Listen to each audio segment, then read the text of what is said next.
రాష్ట్ర శాఖ పిలుపు మేరకు రాష్ట్ర కిసాన్ మోర్చా అధ్యక్షుడు జగదుస్వామి కుమారస్వామి పిలుపు మేరకు కర్నూలు జిల్లా అసెంబ్లీ ఎమ్మిగనూరు అసెంబ్లీ అదైతే కోడుమూరు అసెంబ్లీ ఈ ప్రాంతంలో ఏదైతే రైతులు వందల సంఖ్యలో కావేరీ సీడ్స్ నకిలీ విత్తనాలు అమ్మిన దానికి వాళ్ళు చేసిన మోసానికి అనేక వందల మంది రైతులు నష్టపోయినారు. అధిక దిగుబడి వస్తుందని చెప్పి రైతులను నమ్మించి నకిలీ విత్తనాలు అమ్మి ఈ రోజు ఈ మొక్కజొన్న విత్తనాలు ఏదైతే నీకు రైతులు వాళ్ళ మాటలు నమ్మి వేసినారో రంగు మారింది, ఈ ధాన్యం రంగు మారింది. అనేక మంది వందల మంది రైతులు కూడా పంట దిగుబడి రాక లాస్ట్ ఆత్మహత్యలు చేసుకునే పరిస్థితి దాపురించింది.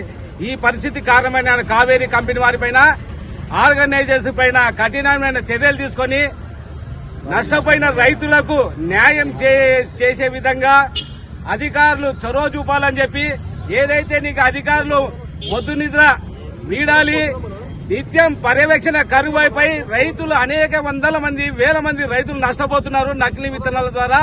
ఈ నకిలీ విత్తనాలు ఎంఆర్పి రేట్ల కంటే ఎక్కువగా అమ్మి తర్వాత మేము ఎటువంటి బోర్డులు స్టాక్ బోర్డులు ఏర్పాటు చేయకుండా కంపెనీ పేరు అక్కడ నమోదు చేయకుండా ఈ ఎంత దిగుబడి వస్తుందో ఈ వివరాలన్నీ కూడా ఆ దుకాణం ముందర స్టాక్ బోర్డులు ఏర్పాటు చేయకుండా మాయమాటలు చెప్పి రైతులను మోసగిస్తున్నారు.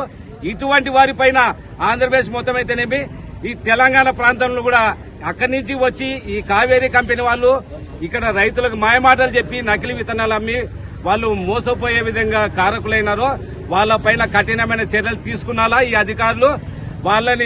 వాళ్లకు న్యాయం జరిగేంత వరకు కూడా భారతీయ జనతా పార్టీ రైతులకు నష్టపోయిన రైతులకు అండగా ఉంటుంది. వాళ్ళ తరపున రైతుల తరపున ఎంతటికైనా ఎంత ఉద్యమానికైనా మేము వెనుకాడే ప్రసక్తే లేదు. దీన్ని ఖచ్చితంగా రాష్ట్ర వ్యాప్తంగా మొత్తము ఈ రాయలసీమ జోన్ ప్రాంతంగా మొత్తము ఉద్యమాలు చేయడానికి కూడా మేము సిద్ధంగా ఉన్నాము. రైతులకు న్యాయం